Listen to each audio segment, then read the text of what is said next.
और जब खुश्क होने के करीब वो चूल्हा बंद कर दें तो वो सिंपल फार निकाल लें, आपका कानी के म्यार का काम करेगा।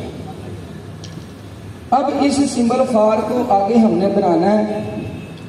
केले की जड़ लेनी है, केले की जड़ है 3 पाव, उसको कूट कर बिल्कुल चटनी नुमा पेस्ट नुमा नुकता बना लें और वही 1 तोला सिंपल फार इसके अंदर रखें और इसका गोला बना दें पेड़ा सा, और इसके ऊपर पहले 2-3 शाफर लपेट लें और फिर अल्युमिनियम पेपर फाइल मिलता है वो ऊपर रोल कर लें।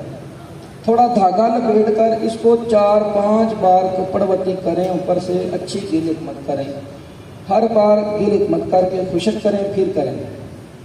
अब ये गोला जो है इसको पहले 15 सेर ओपलों की आग देनी है।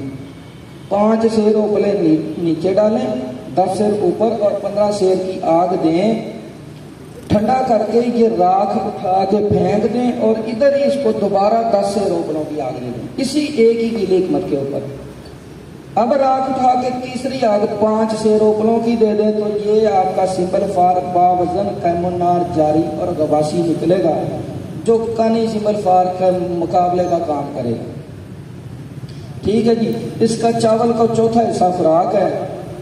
दूध ज़्यादा इस्तेमाल कराएं, घी दूध का इस्तेमाल ज़्यादा करवाएं तो 4-5 खुराकें ही न मर्द को कामल मर्द बनाती हैं। तो ये एक नुस्खा था जी। और एक नुस्खा हमारे स्कूल में तो नहीं था, लेकिन तोहफातन पेश कर रहा हूँ। ये आप अपने दाईं तरफ देखें, अभी जो वो यहाँ पर बता रहे थे नुस्खा बनाने का, उसकी तैयारी में आप देखें कि धुआं कितनी तेज़ी के साथ और शिद्दत के साथ उठ रहा है। ये मैं स्पेशल आप हज़रात को सिर्फ वजाहत के लिए दोबारा इस तरफ आया हूँ कि आप देखिए धुआं निकल रहा है। अगर कोई दोस्त ये नुस्खा तैयार करे तो इसको हमेशा खुली फिजा में तैयार करें और धुएं से बचें, इसका धुआं खतरनाक होता है। बस शुक्रिया। हाँ जी, ये उस्मानी साहब दुरुस्त फरमा रहे हैं जी कि वो जब जो धुआं निकल रहा है ये पटास निकल रही है, पटास धुआं बन के निकल जाएगी और रस्तपुर नीचे कायम होकर रह जाएगी।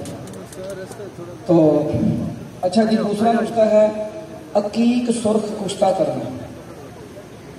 उसका बड़ा ही अक्सीरी कुश्ता बता रहा हूँ और हुक्मा को बड़ा फ़ायदा